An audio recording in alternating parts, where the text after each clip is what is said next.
Assalamualaikum warahmatullahi wabarakatuh. Bismillahirrahmanirrahim. Innal hamdalillah nahmaduhu wa nasta'inuhu wa nastaghfiruh. Wa na'udzu billahi min shururi anfusina wa min sayyiati a'malina. May yahdihillahu fala mudilla lahu wa may yudlil fala hadiya lahu.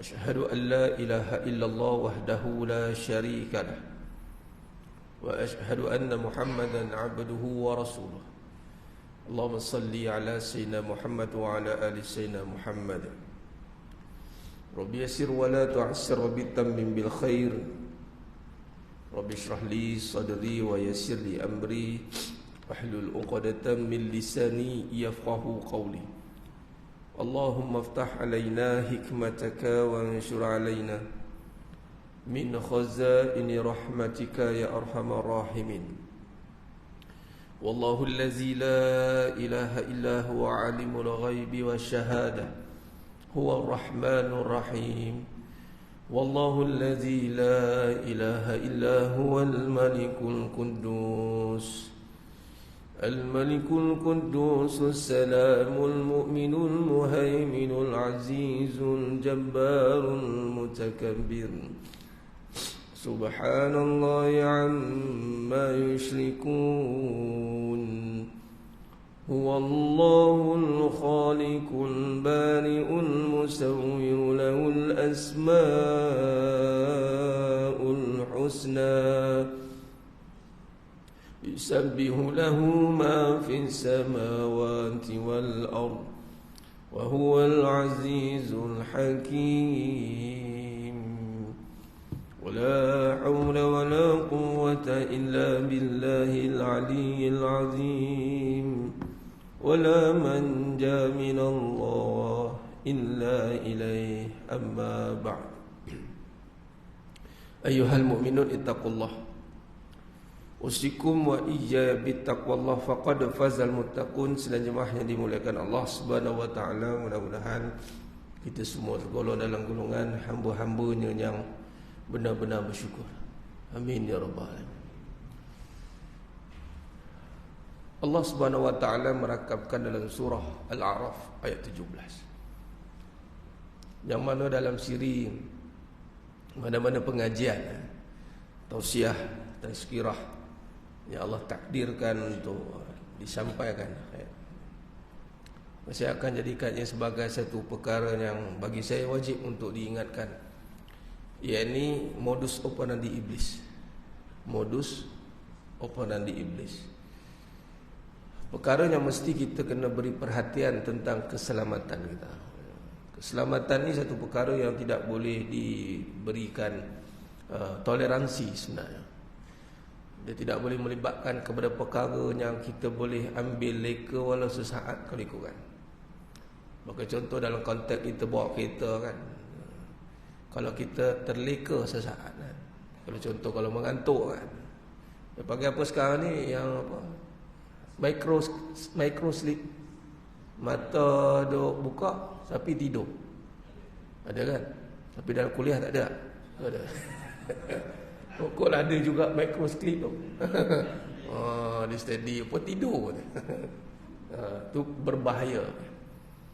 Tapi memang banyak kita tengok video yang mana membawa kepada kecelakaan. Semuanya dalam takdir Allah. Namun ke arah takdir itu ada takdir yang Allah tentukan juga dalam perjalanan kepada takdir aksiden tu, iaitu takdir mengantuk lah, terlelap seketika dah. Tengok dah habis. Bukan kata dia tak jaga, tapi lalai. Sebab tu kita ada perbahasan yang kita nak bawa dalam hidup kita lah, lalai. Bukan tak tahu, semua tahu. Allah, dia sebut nama Allah, dia macam kemas. Memang semua orang akan boleh bicara tentang Allah. Malah iblis pun Allah rakamkan kata-kata dia, yang dia pun sebut nama Allah, puji Allah. Iblis dan surah As-Sad ayat 82-83, qala fa bi'izzatik, berkata iblis dengan keagunganmu. Ya kan? Taib. Cuma dalam keadaan kita nak mengagungkan Allah, mengesakan Allah, perjalanan kita nak mengabdikan diri kepada Allah, maka berlakulah perjalanan itu kelalaian. Dipanggil peringatan bagi orang lalai, tanbihul ghafilin. Lalai. Ghaflah, lalai. Dan kelalaian inilah yang sangat-sangat ditunggu oleh musuh, yakni iblis, untuk menjatuhkan saingannya dengan melihat di manakah weakness point dia, di manakah titik kelemahan dia. Jadi sebab itu cara untuk kita atasi perkara itu hendaklah kita sentiasa diperingatkan. Cara untuk atasi kelemahan, untuk sentiasa kita berada di dalam suasana yang sentiasa meningkatkan, mementingkan keselamatan, tidak lain tidak bukan kenalah duduk dalam suasana peringatan. Sebab tu peringatan ni bagus. Fazakir fa inna zikra tanfa'ul mu'minin. Dia sangat bermanfaat bagi orang yang beriman. Kerana setiap peringatan membawa kepada keselamatan, dan keselamatan membawa kepada kesejahteraan. Afwa wal afiyah. Keselamatan, mana selamat kita daripada murka Allah. Itu yang paling tinggi yang kita nak. Keselamatan daripada azabi jahannam. Kalau kita bebas, selamat daripada hal keadaan itu, ketahuilah sesungguhnya bahawasanya dia telah mendapat kesejahteraan yang abadi. Jadi apabila kita dudukkan, meletakkan diri kita sentiasa dalam mood peringatan, suka untuk diingatkan, kita kena tahu bila peringatan itu ke arah mana. Rupanya bila orang ingatkan kita, dia akan membawa kita kepada keselamatan. Bukan orang tak suka, bawa tu jangan laju. Bukan orang tak suka laju, bagi peringatan. Tapi saya ubah sikit lah. Sebenarnya bukan jangan laju, jangan terburu-buru. Dia biasa, tapi biasanya adatnya terburu-buru ni bila laju. Dia kalau terburu laju, tapi tak semua laju tu terburu-buru. Sebab saya buat laju. Tapi bukan menunjuk kepentingan, tak ada kepentingan di situ. Tapi berdasarkan pengalaman setelah beberapa kali bawa ni, bukan laju tu, tapi terburu-buru tu. Apatah lagi ada persaingan pula, perlombaan. Tu kalau di highway saya tu Gatri tu nak balik rumah tu, dia nak alam tu, siap. Satu kali tu saya nak pergi kuliah, kuliah bulanan, mingguan saya di pusat pengajian saya di Merbau Sempak, tempat ijarah saya. Saya turun masa highway, pukul 8 9 lebih. Dia kau tengok daripada belakang motor, itu memang di track tu. Pagi-pagi buat perangai dah. Dia ada Superman, tak bertahu dia. Jadi saya ni dengan harapan pagi tu nak santai lah kan. Santai bawa motor kan. Tapi kerana nak memberikan pengajaran kepada mereka ini yang menyangka mereka lah paling laju, jadi saya kena laju lah. Dan saya seiring dengan mereka tengok. Mereka pandang saya. Ingat mereka dah laju lah. Kita laju untuk potong, untuk turuh ke tepi. Sambil bawa tu, dia bawa dekat 18 motor tu, 250cc lah. Kita pun laju sikit, 19. Macam tu lah. Dia dah jadi Superman lah. Kita duk tengok dia lagi. Nampak tu. Sambil tu saya berfikir, aku ni laju juga ni kan. Nampak kan? Cuma beza saya dengan dia, dia terburu-buru. Kerana ada persaingan, perlombaan. Itu yang tak boleh. Kalau nak berlumba, masuk track. Kalau laju, memang laju. Tinggal lagi bayar saman. Itu saja. Laju. Di situ. Jadi peringatan itu adalah untuk memberikan kita keselamatan. Keselamatan itu membawa kita kepada kesejahteraan. Jadi peringatan tentang ancaman ini adalah iblis ini. Dia akan datang dari depan, dari belakang, dari kiri, dari kanan. Kita ni 24/7 all rounder. Kita sedang diperhatikan oleh musuh kita. Ingat jemaah sekalian, beramal. Saya dah beramal Ustaz. Yalah, beramal lah. Habis dia takkan lari. Dia takkan lari sebab amal kita. Si lari pula dia duduk sebelah kita. Bukan kata iblis, nak iblis. Setiap bulan baca Quran, dia betulkan makhraj. Makharijul huruf tu. Tak tanya pergi buat ruqyah tengok. Setengah-setengah tu. Kadang-kadang kita jadi pelik setengah orang tu, kenapa ustaz saya dah baca ayat Quran, jin tak lari pun syaitan tak lari. Nah, ayat Quran bukan untuk suruh dia berlari. Ayat Quran untuk mendatangkan keinsapan, keyakinan pada kita. Ya tak ya juga. Al-Quran ini dah hantu dah pasang Quran. Lepas tu dia tak mengaji pun pasang. Sekarang MP3 dia dah kan. Tak. Dia running dia tak baca. MP3 baca, YouTube baca. Dia kan ada apa plugin kan. Itu kalau ada yang pasang ayat Quran tu macam kat situ, kadang saya tegur, dia kata, minta maaf, boleh tukar tak selawat ke zikir ke ayat Quran, kau boleh jangan pasang kan? Sebab kalau pasang ayat Quran kita kena dengar diam. Ini dia muap ayat Quran. Bukan dengar pun. Nak bagi syaitan dengar tu, kok nak syaitan lagi tu. Tak jadi. Nampak? Mana kata kita beramal, tapi satu saat di saat kita sedang beramal kita terlalai. Tu. Ingat perumpamaan dia sama macam buat kita tadi. Bukan kata tak jaga ni tak, tapi terlalai. Ada failure, sama ada tidak ke kita tetapi kenderaan kita. Kalau tidak ke kenderaan kita, datang lagi luar sana. Semua perkara itu menjadi faktor-faktor yang menyebabkan kita boleh berlakunya kecelakaan. Itu maksud dia. Jadi masuk kata kita sedang beramal, maka berlakulah faktor-faktor yang membuatkan kita lalai.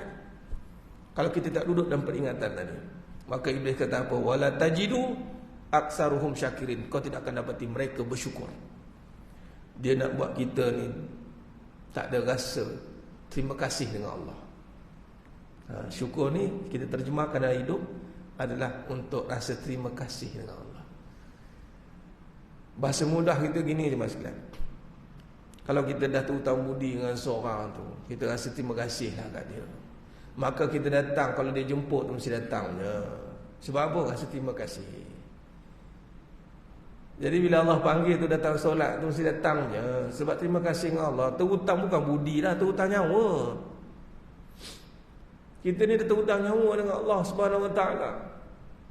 Jadi segala suruhan yang kita lakukan itu kerana nak membalas satu sikap yang kita nak berikan balik, timbal balik, yang mana kalau ikutkan Allah tak perlukan pun. Istighna Allah. Allah tak perlu pada makhluk. Dan tadi perbahasan kita dalam kitab Ummul Barahin. Sekarang saya tengah syarahkan karya tuan guru saya. Tuan guru saya, Tuan Guru Dr. Nik Muhammad Syukri Nikwan. Tengok nanti habis ni kitab ni, insya-Allah kita syarah kitab ni di sini pula. Setakat ni tak jumpa lagi lah perbahasan. Kita ngaji sifat 20 kan. Tapi ini sejarah dan kupasan pendekatan akidah bersandarkan kitab induk kepada seluruh pembahasan sifat 20 itulah Ummul Barahin. Dan ada sejarahnya dari awal perbahasan. Jadi dibahaskan dan dibawakan, dibentangkan dengan dalil-dalil perbahasan ulama-ulama muktabar, ulama-ulama salaf, Imam Abu Hanifah, Imam At-Tahawi, buka perbahasan, Imam Syafi'i buka kajian, tengok. Sebab ada urut-urut kata-kata yang seakan-akan meletakkan sifat 20 ni pengajian yang buang masa. Ada yang mana? Ada. Meletakkan bahawa ianya reka-rekaan. Ada, berlaku. Jadi kita yang dah tahu, dah belajar akidah, kalau Allah nak bagi kita kebaikan, Allah bagi kita lebih faham tentang apa yang kita belajar. Itu penting. Ini saya setengah syarahkan lah. Atas izin daripada tuan guru saya, nak ceritakan apa? Mukhalafatu ta'ala lil hawadis qiyamu ta'ala binafsi. Tadi kita bincang. Menunjukkan bahawa qiyamu ta'ala binafsi. Allah Ta'ala ini bersifat dengan sifat istighna. Kita perlukan Allah. Allah tak perlukan kita. Kita perlukan masjid. Masjid tak perlukan kita. Datang aku ada kisah, masjid cakap. Jangan main. Kita mengayu lah, datanglah. Masjid pun tak mengayu. Aku tak perlukan mereka. Jangan main tuan-tuan. Masjid ni tak perlukan kita. Tapi kita perlukan masjid. Siapa kita perlukan masjid? Sebab padanya turun rahmat. Dunia ni tempat yang turun rahmat masjid. Tempat lain tak ada. Macam ini mana? Tanpa rahmat, kiamat dunia. Tanpa rahmat, kiamat rumah tangga. Tanpa rahmat, habis. Celaka belaka habis semua. Habis Ustaz steady dia tu. Mana kata steady orang tanpa rahmat Allah? Buktinya, gesah gerisah hati dia. Ada sebab tak kena. Tu tak kena, ni tak kena. Tunggu retak nanti belah. Apatah dia masuk pula dengan iblis. Tunggu masa nak sniper. Sekali sniper bersepai, pum, hancur. Jangan ingat kita steady, kemah gitu. Jangan. Tak kena tembak lagi. Saat lagi kena tembak, kena panahan iblis, habis. Terlentang kawan kat situ. Kita bimbang, serangan itu berlaku di saat ujung-ujung kematian. Allah Akbar. Itu lagi bahaya jemaah sekalian. Ujung-ujung kematian itulah dia buat serangan terakhir. Yang mana akhirnya seluruh hidup kita tak mampu menangkis serangan itu. Kita bimbang. Sebab tu ada kena bimbang. Jadi kita bincangkan bahawasanya iblis ini dia akan buat kita tak rasa terima kasih dengan Allah. Tak rasa perlukan Allah hidup ini. Malah kita sangka kita boleh buat sendiri. Ialah Allah juga. Ada pahaman macam itu. Panggil qadar ya. Dia bersandar pada usaha dia. Walau usaha tidak menyatakan apa-apa. Usahanya hanya menyatakan dia manusia saja. Sebab tu setiap nikmat yang kita ada hari ini bukan menyatakan usaha kita. Setiap nikmat yang kita ada hari ini menyatakan kurniaan Allah. Khalas. Kita jawab hazar min fadli rabbi. Nak jawab apa lagi? Bukan berkat usaha. Kenapa berkat usaha? Tahu ke usaha kita tu berkat? Tu ada dapat. Mana tahu dapat tu berkat? Kalau tahu berkat tak berkat, dia bertambah taat. Tahu berkat. Bukan asal usaha dapat. Ni berkat usaha ni dapat ni. Tak, belum tentu. Dapat tu adalah kerana kurniaan. Nah, jadi iblis ni dia akan campak dalam hati kita, terutama dalam bab hidup kita ini. Nak perlukan Allah tidak menjadi satu agenda utama. Kita no need Allah lah. We can do by ourselves katanya. Aku boleh buat di sini lah. Tapi kalau kita perlukan Allah, syariat dia bermula dengan masjid. Syariat. Kemudian datang ni dengan terima kasih. Jadi kalau kita lihat kaitan dengan perbahasan, hakikat kehidupannya jemaah sekalian membincangkan tentang, bila sebut tentang nak mengabdikan diri, nak rasa terima kasih ni dengan melihat segala nikmat itu semua kurniaan Allah Ta'ala, maka nak tak nak kita akan satu benda yang kita akan buat dalam hidup ni, kita akan teliti menjaga masa kita, masa berfikir, masa berbuat, masa bercakap, masa semua masa. Sehingga kalau kita simpulkan dalam perbahasan ini, Al-Imam Ibnu Athaillah Iskandari rahimahullah ta'ala alaih meletakkan perbahasan dalam masa ini. Sebab kita nampak hidup kita ni semua itu dengan kurniaan Allah. Kita berusaha sebab kita hamba. Lalu apa yang kita dapat menandakan adalah kekuasaan Allah. Bukan kita berkuasa. Kita hanya berusaha daya, tapi tidak punya kuasa. Kita hanya melakukan saja, tapi tidak menentukan ia. Maka hasil setiap perkara yang kita dapat hari ini menyatakan kurniaan Allah. Lalu kita akan berikan masa, sepenuh masa kita. Yang pertama untuk menunaikan, dia panggil hak waktu. Setiap masa yang kita ada kan, kita memikirkan untuk menunaikan segala suruhannya. Dia panggil hak waktu. Hak waktu itu yakni dipecahkan dalam perbahasan. Hak waktu yang dianugerahkan kepada kita semasa kita dah bincangkan sebelum ini. Allah bagi 5 melalui hadis Nabi SAW. Allah bagi dekat kita 5 keadaan, yakni waktu muda sebelum tua. Kita jaga waktu muda kita, bukan nak dapat apa yang kita nak. Kita nak buat apa yang Allah suruh waktu muda. Kemudian waktu kita sihat, waktu kita ada kelapangan, waktu kita ada kekayaan harta, dan kemuncaknya waktu kita hidup sebelum mati. Itu panggil hak waktu. Sementara hidup kita nak menunaikan haknya, yakni hak Allah Ta'ala. Bermaksud bila sebut hak Allah Ta'ala, berbalik kepada purpose ataupun tujuan kita dijadikan. Jadi rujuk pada tujuan kita dijadikan jemaah sekalian, tidak lain tidak bukan adalah untuk mengesahkan Allah Ta'ala. illa liya'rifun, iaitu untuk mengenal Allah Ta'ala. Jadi setiap time frame, timeline hidup kita ni, daripada muda ke tua, sihat ke sakit, kaya ke miskin, luang, masa lapang ke sempit, hidup ke mati, transition, perjalanan itu, make sure setiap perjalanan membawa kita semakin mengenal Allah. Bukan makin kena penyakit. Aku penyakit macam-macam lah. Kau cakap penyakit apa yang tu? Aku semua, aku bapak segala penyakit. Boy, kau cerita. Yang biasa kalau orang cerita kan, pantang semua penyakit dia ada. Aku ada, aku nak kena dulu. Dia macam pakar segala bidang. Hati-hati. Dia panggil pengalaman hidup dia lah. Kalau perjalanan hidup dia itu seakan-akan dia serba tahu. Jangan. Kita ni alamal insana man lam ya'lam, kita hanya tahu apabila kita diberitahu. Maka kita sentiasa bersandarkan kepada pengetahuan yang Allah berikan, bukan sebab kita tahu. Maka perjalanan muda kita, ketua ataupun kita sihat, kemudian Allah bagi sakit, semua perjalanan masa yang Allah bagi ini kita nak peruntukkan sepenuh masa.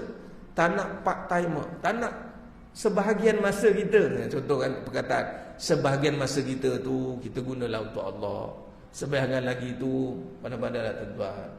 Tak ada yang masalah. Wallahi, kalau kita faham tentang keadaan ini, kita nak jadikan kita ni sepenuh masa kita adalah untuk mengesahkan Allah melalui, kaedah dia, melalui pekerjaan kita, melalui rumah tangga kita, melalui cara hidup kita, semuanya menjurus kepada satu, iaitu nak menyempurnakan misi kita, iaitu mengesahkan Allah. Dalam satu perbahasan lain saya keluarkan tajuk lebih khusus lah. Kalau buat macam daurah ke atau seminar half day ke, saya namakan yang apa yang kita boleh buat dalam masa half day, saya namakan mentauhidkan rumah tangga, ataupun nama yang lain saya namakan menangani cabaran kekeluargaan di akhir zaman.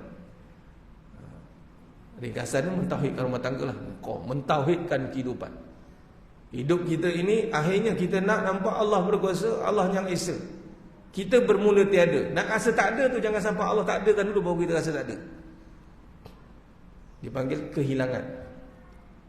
Kehilangan. Dia ada dua perkataan, tuan-tuan perhatikan perkataan. Dia kalau ngaji dalam syarah hakikat kehidupan, kita antara kelebihan kita akan nampak perkataan-perkataan yang kita boleh kembangkan sehingga mendapat kefahaman. Contoh, kehilangan dan atau hilangkan, perkataan sama je. Sebelum kita diuji kehilangan, hilangkan apa yang sepatutnya kita lakukan. Sebagai contoh, hilangkan sifat mazmumah itu. Kalau kita tak mau hilangkan perkara-perkara buruk dalam diri kita, kita akan diuji kehilangan. Kehilangan yang kita tak buat persiapan, tiba-tiba tak ada, pum, hilang. Kalau dalam perbahasan istidraj lah, tiba-tiba dia pum, hilang. Tiba-tiba mati, tiba-tiba tak ada, tiba-tiba sakit, tengok sihat, pum, jatuh sakit. Baru waktu tu rasa kehilangan, terkebir. Tapi kalau kita hilangkan, yakni sifat keakuan, hilangkan sifat mazmumah, hilangkan kejahilan kita, hilangkan segala perkara yang Allah murka pada kita, maka kita bila melalui fasa tiada nanti, yakni kehilangan juga akan berlaku sebab bermula kita tiada, akan kembali tiada. Maka kita tak akan rasa kehilangan. Sebab macam mana rasa kehilangan? Memang tak ada asalnya. Macam mana nak rasa kehilangan, tuan-tuan? Kalau kita memang bermula tiada. Macam gitu. Jadi mana kata kita hidup ni nak hilangkan pengadang atau hijab yang besar itu ada. Nak hilangkan keakuan. Keakuan bermakna menyatakan diri itu ada persaingan, persamaan, penyekutuan dengan Allah Ta'ala. Itu masuk keakuan. Sebab memang kok mana pun kita, aku beramal memang perkataan yang adat kan. Aku kerja, aku yang buat semua ni, betul. Tapi keakuan yang dimaksudkan di sini adalah wujudnya persamaan tanpa sedar. Jadi masa yang kita lakukan dalam hidup ini jemaah sekalian, seakan-akan kontrol Divide by two. Allah juga, kita juga. Tu rasa aku tu masuk ya. Walhal semuanya innallaha ala kulli syai'in qadir, sepatutnya. Baik. Maka berbalik pada hal keadaan iblis tadi, maka dia akan suka lah bila kita terpisah ataupun terhijab atau terhalang atau berlakunya beberapa perkara yang boleh mengaburi pemahaman penglihatan kita bahawasanya semua perkara ini tidak berserta Allah. Ada waktu dengan Allah, ada waktu tidak. Iblis sukalah. Akhirnya dia simpulkan, dia cakap ke Allah, wala tajidu aktsaruhum syakirin, engkau tidak akan dapati mereka bersyukur. Kita kalau nak kata terima kasih dengan orang ni, kalau sepenuh betul-betul hati kan, kita bila kita rasa dia punya sumbangan tu betul-betul menyelesaikan masalah kita lah. Tapi kalau kita silap bulan 50 bagi 2, silap bulan kita lebih daripada dia, silap bulan tak cakap terima kasih, kita cakapnya kalau tak ada aku tak ada juga. Kau faham? Kita buat sama-sama. Partnership. Tapi kalau betul-betul dia tolong semua, terima kasih lah, aku tak ada kau, tak selesai masalah aku ni dah. Aku tak tahulah buntu pun nak buat ni. Alah, it's no big deal lah. Macam kawan kita pun, it's no big deal lah. It's semua the pieces lah. Kita pun, Allah terima kasih lah. Aku tahulah, aku segan dengan kau sebenarnya, terima kasih lah, nampak? Cuba kalau kita pun 50, kita pun campak modal kat situ. Kita nak kasih ke macam itu? Tak ada. Silap bulan kita akan claim. Ingat, bukan kau je buat tau, aku pun terlibat sama dalam hal ni. Maka kita perlukan satu entiti lain untuk mengucapkan terima kasih kepada kita berdua. Terima kasihlah kepada company ni, yang mana the founder, ada 2 orang, yang mana. Tapi sesama mereka, kita bersama. Sebab itu, dalam konteks perbahasan terima kasih ini, mas sekalian, apabila kita melihat benar-benar isti'anah, pertolongan Allah, kita nak solat tu dengan pertolongan Allah. Ini bukan sekadar kata-kata yang hanya nak memaniskan bibir saja. Kalau Allah, ialah semua tolong Allah. Ini perbahasan yang kita jelas, kita boleh rungkaikan dengan sifat, kita boleh rungkaikan dengan keadaan, kita boleh terjemahkan satu-satu, kita boleh cerita kenapa kena pertolongan Allah. Contoh katanya, kita hari ini memang ada tenaga tapi kita tak ada kuasa. Walaupun ada tenaga tapi tak ada kuasa, tenaga tak ada makna. Tak ada makna. Dalam perbahasan kan kita bahaskan manusia ni kekeliruan yang saya nampak lah. Dalam perbahasan kita ringkaskan dalam kehidupan ni, Allah Maha berkuasa, perbahasannya manusia tak ada kuasa. Kita nampak macam tu. Tapi pada masa sama manusia bercakap, mana boleh tak ada kuasa ni, yang bergerak-gerak, yang buat kerja ni. Dia confused. Macam mana nak kata manusia tak ada kuasa? Sebenarnya Allah bagi juga kuasa ni paling kedekat, tetapi tidak dinamakan kuasa, sepatutnya dinamakan tenaga. Kita ada tenaga, dan daripada tenaga itulah datangnya force, daya. Daya itulah yang akan nampak seperti kuasa tu. Jadi memang kita tak menafikan manusia, Allah berkuasa, manusia tiada kuasa. Sebenarnya kalimah itu nanti jadi Jabariyah. Tahu Jabariyah? Jabariyah ni Allah belaka, manusia tak apa-apa. Hati-hati. Jabariyah serah Allah belaka. Bermaksud akhirnya dah tak tahu, Allah yang suruh saya buat maksiat, saya tak ada daya. Saya tak ada kuasa nak menolak. Contohkan dia faham macam itu. Sumpah Allah belaka. Maksudnya di sini, manusia punya juga daya itu untuk menggerakkan atas takdir Allah Ta'ala yang telah mentakdirkan manusia punyai tenaga itu untuk bergerak melakukan segala suruhannya, dan punyai akal pula untuk berfikir dan membezakan pula. Itu semua takdir Allah. Lalu kita pun syarahkan, sesungguhnya manusia ada daya tapi tiada kuasa. Kuasa tu lebih besar sebenarnya perbahasan dia. Kita ada daya, ada tenaga. Daripada daya dan tenaga itulah cipta terbentuknya af'al, perbuatan. Sehingga kita terlupa bergeraknya kita, dayanya kita, bertenaganya kita, lalu menghasilkan perbuatan. Kita lupa semuanya itu bersumberkan satu kuasa, Allah. Ini hari kita tak nampaklah TND punya pencawang sekarang tu tak. Kita nampaklah kipas bermusim elok, lampu elok terang-terang. Kita lupa sekali shutdown satu tempat, semua ni langsung tidak ada fungsinya. Walaupun kita kontrol sekarang ni, buka tutup, nak pakai ke, nak tutup ke, nampaklah kita kontrol. Nampaklah sumber tenaga tu tak nampak peranannya, tunggu sekejap lagi kalau shutdown. Tapi kalau kita yang nampak ni, yang faham nak terima kasih, yang kita akan nampak terima kasih lah dengan TNB ni, pencawang usahanya. Kan? Tapi kerana penglibatan TNB tu tak nampak secara langsung, yang nampak adalah dengan segala fitting yang ada ni, equipment yang ada, sehingga kita lupa. Bila kita ingat, bila hujung bulan kena bayar bil api, kena bayar bil.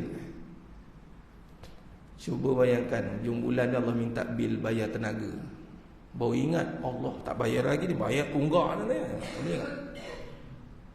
Mentang-mentang bil tak datang bulan-bulan, kita pun rasa macam bertenaga, macam ada je non-stop. Ini pentingan kepada kefahaman. Jadi maka waktu yang ada pada kita itu Allah gantikan dengan, Allah berikan kita ada masa yang mana hak waktu tadi dipecahkan pada perkara yang kita bincangkan tadi adalah hadisnya. Maka kita letakkan apa pun keadaan kita, kefahaman yang kita kena faham adalah masa yang ada pada waktu itu adalah untuk mengesahkan Allah Ta'ala. Itu hak yang paling utama. Hak yang paling utama itu adalah untuk memberikan seluruh ketaatan kita kepada Allah Ta'ala tanpa ada berlakunya syirik, penyekutuan. La tusyrik billah. Kita nampak mudah perbahasan ini, sebenarnya tidak, kerana perjalanan kita dalam melakukan ibadah ke muncak, contoh umrah haji, tetap ke muncaknya kalimah talbiyah itu adalah labbaik Allahumma labbaik, labbaik la syarika lak labbaik. Innal hamda, sesungguhnya innal hamda wan ni'mata, tengok segala pujimu, kekal nikmat yang aku ada hari ni, wan ni'mata laka wal mulk la syarikalah. Kita kalau datang bawa umrah haji ni, kita takkan datang dengan duit sebenarnya. Datang dengan apa ni? Kalau ikutkan perbahasannya, datang dengan Allah.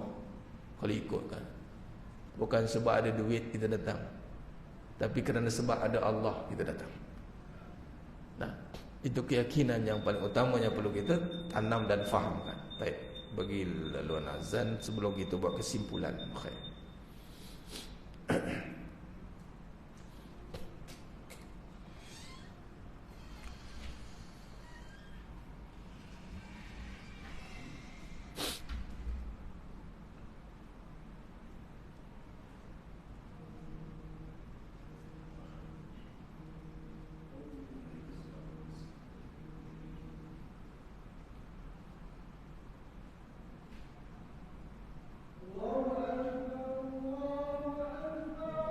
Allah.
La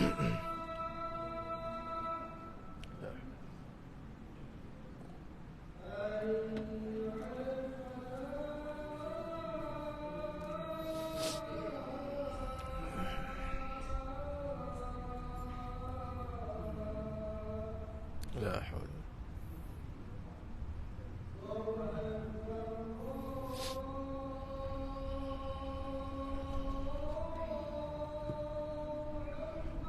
Allah Allah Allah.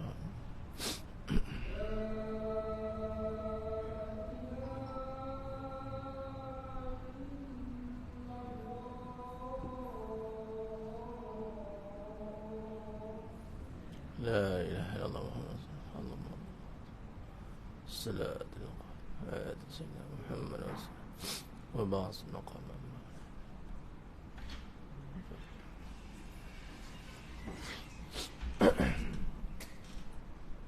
Allahumma salli ala sayyidina Muhammad wa ala sayyidina Muhammad. Senajan mulakan Allah Taala khair. Ya, kita sambung sikit dan kita terus pada kesimpulan. Senajan mulakan Allah Taala. Perbahasan yang kita bincangkan tadi, jadi kita melihat tentang bagaimana hidup untuk kita merasakan tentang keberadaan pertolongan isti'anah, pertolongan Allah SWT itu termasuk dalam perbahasan kebijaksanaan, fatona. Kebijaksanaan kita. Orang yang bijak itu adalah orang yang mampu melihat akhirat. Akhirat kata Nabi SAW membawa kepada al-qayyis mandana nafsah amila lima ba'dal maut. Ini orang yang bijak itu adalah orang yang mempersiapkan dirinya untuk amalan selepas kematian. Bermaksud dia bermula dengan dia yakin tentang Allah SWT, dia beriman kepada Allah dan hari akhirat. Lalu dunia ini dia melihat dengan kekuasaan Allah Ta'ala. Itu dah kata hari akhirat. Kekuasaan yang mentadbir seluruh alam jagat raya ini. Rabbus samawati wal ardh. Lalu dia tidak boleh tidak untuk bersama, untuk berserta, untuk dengan melaksanakan segala kehidupan ini dengan pertolongan Allah Ta'ala. Dia tidak boleh lari daripada Allah. Maka datanglah sifat kebijaksanaan. Lalu bila kata dia dengan Allah, maka dia tengok seluruh hidup ni menjadi akhirat. Dia maksudnya dia tidak ada kepentingan pada dunia ini. Dia hanya menggunakan dunia ini yang hanya kurniaan Allah itu. Untuk apa? Untuk mengesakan. Bila kata mengesakan Allah, termasuklah dengan menegakkan syariatnya. Menyahut seruannya itu menandakan tiada kuasa lain yang berhak, yang lebih besar, yang lebih utama di saat dilaungkan azan. Macam contoh. Melainkan kalau kita betul-betul ada masyakkah, ada halangan yang terhalang, itu pun hati kita benar-benar bawah hati. Ya Allah ampunkan aku, ya Allah aku bukan sengaja lah lambat, ya Allah minta maaf ya Allah. Bukan sewenang-wenang kita, tak apalah. Nanti sebab kita tahu yang memanggil kita itu hanya Sanya yang asalnya tunggal, yang berkuasa, yang menentukan segala-galanya, yang menjadikan segala-galanya, yang tidak perlukan kepada kita istighna, qiyamuhu ta'ala binafsi, yang tak ada kita pun tak apa. Jadi menyebabkan setiap kali datangnya surah Allah Ta'ala, hati kita terus terpaut. Syariat mesti akan diperkasakan di saat akidah kita mula jelas. Makin lama faham tentang kebesaran Allah, yang terkesan adalah syariat akan semakin kemas dan elok. Jadi sejemahnya mulakan Allah Ta'ala. Dalam satu hadis Nabi SAW penutupnya nak melihat bagaimana seluruh masa kita ini yang Allah berikan dalam hidup kita, dan dalam pecahan perbahasan ini hak waktu yang kita nak jadikan ini menjadi amal, jadi amal soleh. Bila kita sebut masa kita nak esakan Allah, tidak mau bila sebut mengesakan Allah, ini dalam perbahasan kalimah thayyibah lam nafi tu. Pertama kita meletakkan perbahasan lam alif itu adalah lam nafi, menafikan tentang wujud kekuasaan selain hanya Allah. Kekuasaan satu-satunya yang berkuasa itu hanya Allah. Satu-satunya. Ibarat situ. Sebab tu dia mufrad tu. Allah. Ilah. Allah. Illallah. Yang kedua perbahasan lam alif tu adalah mentakzimkan. Kadang kita menafikan tapi tak mentakzimkan, tak rasa satu kekuasaan sehingga kita datang kebergantungan, pengharapan, penghayatan bahawasanya ya Allah agungnya Engkau. Ingat, mentakzimkan ini dilakukan oleh iblis. Qala fa bi'izzatik. Tapi alangkah sayangnya dan malangnya, dia tidak duduk di dalam lain yang mentaati Allah. Itu nama kekuasaan Allah. Allah berhak atas segala hamba-hambanya. Jangan anggap kita menentukan diri kita. Jadi kalau ketentuan hidup kita ni bergantung hanya pada Allah, datanglah tu sifat yang dinamakan khauf war raja'. Ada dalam bahasa tasawuf, takut dan harap kepada Allah Taala. Jadi dalam hadis ini mengatakan man kanatid dunya hammatu farraqallahu alaihi. Barang siapa yang menjadikan dunia sebagai pusat perhatiannya. Masa kita berhabis nak habis masa tu banyak kepada perkara nak adakan benda. Kadang-kadang kita berkira nak bagi masa, nak beramal padanya. Nak bagi masa tu kita fikir, kau macam buang masa je. Sebab apa? Urusan dunia mengadakan benda tu banyak. Tapi kita faham di sini, orang yang mana mangkanatid dunya hammatu farraqallahu alaih, barang siapa yang menjadikan dunia sebagai pusat perhatiannya, yakni tujuannya, maka Allah farraqallahu alaih, mencerai-beraikan urusannya. Lain sekali apa yang kita ada jadi buang masa. Buang masa je aku bagi masa kat benda ni. Lain sekali buang masa. Setakat hari ni orang takkan cakap buang masa pada amal. Solat ni tak ada lagi orang berani cakap buang masa je aku solat, tak ada. Tapi orang boleh cakap buang masa je aku kerja. Buang masa je aku jaga engkau. Buang masa je. Nampak. Apabila tujuan masanya itu tidak dihabiskan, niat utamalah, ina'malu biniat tadi, tidak mengesahkan Allah Ta'ala. Dan sambungan lagi, amrahu wa ja'ala faqrahu baina ainaihi wa lam ya'tihi minal dunya illa ma kutiba lahu wa man kanatil akhirah niyatahu. Yang pertama, kata Nabi SAW, barang siapa menjadikan dunia urusannya, Allah mencerai-beraikan urusannya, menjadikan kemiskinan ada di hadapan matanya, tidak ada sesuatu pun dari dunia datang kepadanya kecuali apa yang telah ditetapkan. Usaha banyak-banyak dan sekali dapat sikit je. Ingatkan boleh pakai banyak, dan yang banyak tu tak pakai. Hati-hati, ada golongan yang macam itu. Golongan yang kedua, wa man kanatil akhirah, siapa yang menjadikan akhiratnya sebagai tujuan. Akhirat, macam kita duduk malam ni, akhirat, bukan sebab kita dah tak ada nak apa-apa, Ustaz. Jangan sia-sia je duduk kita. Kita duduk ni sebab kita nak dapatkan ganjaran akhirat. Ni ada hadisnya.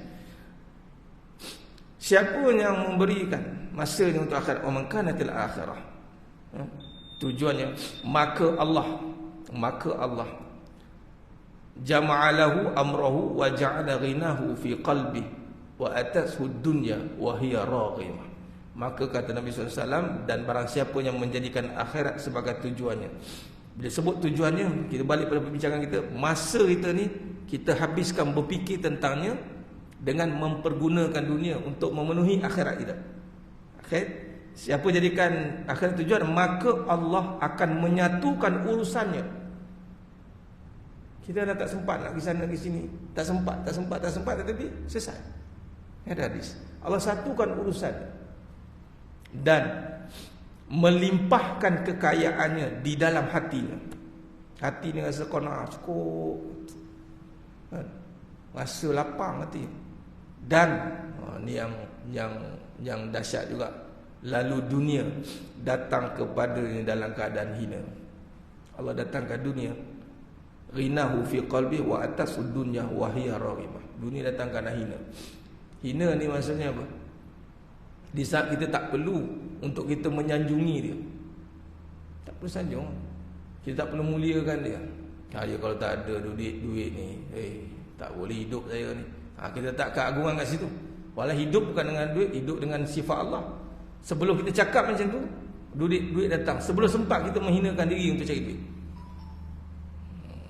Itu maksudnya Allah datangkan. Taib, wallahu a'lam. Setelah perbincangan kita pada malam yang penuh barakah ni, kita akan sambung pada perbahasan akan datang. InsyaAllah, mohon maaf daripada saya kekurangan, terkasar kata terkurang bicara dan penyampaian. Hanya Allah Ta'ala sajalah yang mampu menyempurnakan perbahasan kita pada malam yang penuh barakah ni. Aqulu qawli hadza wa astaghfirullahalazim li wa lakum wa bila taufiq wal hidayah. Wassalamualaikum warahmatullahi wabarakatuh. Tangguh dengan tasbih kafarah dan suratul as. Subhanakallahumma bihamdik, asyhadu an la ilaha illa anta, astaghfiruka wa atubu. Bismillahirrahmanirrahim. Wal 'asri innal insana lafi khusr illa alladziina aamanu tawassaw bil haqq tawassaw bis sabr. Wallahu a'lam bissawab. Takbir. Allahu akbar.